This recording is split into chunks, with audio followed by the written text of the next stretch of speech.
Morning, everyone. Welcome to another edition of Bushcraft Out Back. I'm out here today because the humidity today is at 46%, which is very hard for Delaware. But it was the best day, the best time to get out here.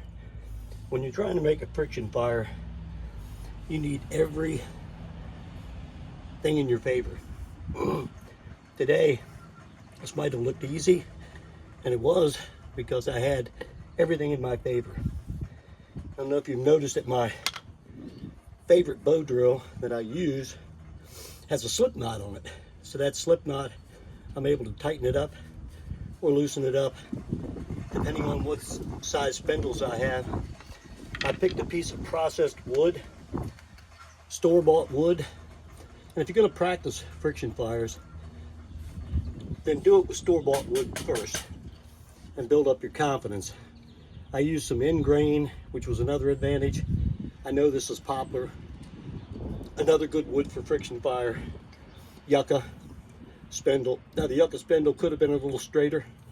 That struggled a little bit with me, but I knew the two pieces together would make an ember.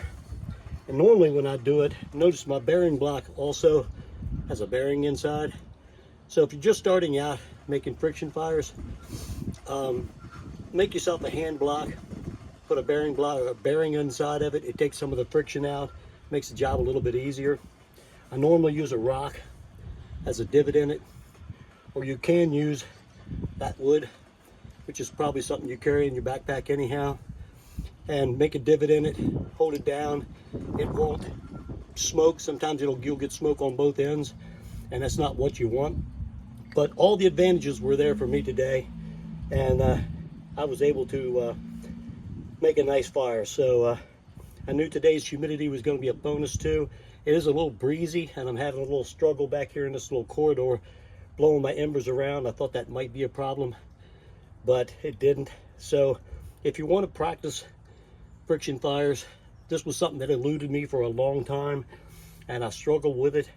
So go back to the basics and make sure you have everything right. If you notice that I made sure, even where I put my foot down, I was very deliberate. Very first time I done it, I picked my foot up, the board flew, but that's what practice is all about. Making sure you have everything in your resources to make sure you're going to be successful. So if you want to practice it, challenge you to do so. My stick happens to be a little curve in it. I've seen straight sticks work fine. This just does it for me. So get yourself some wood and practice making a friction fire. And until the next video, make sure you keep God first.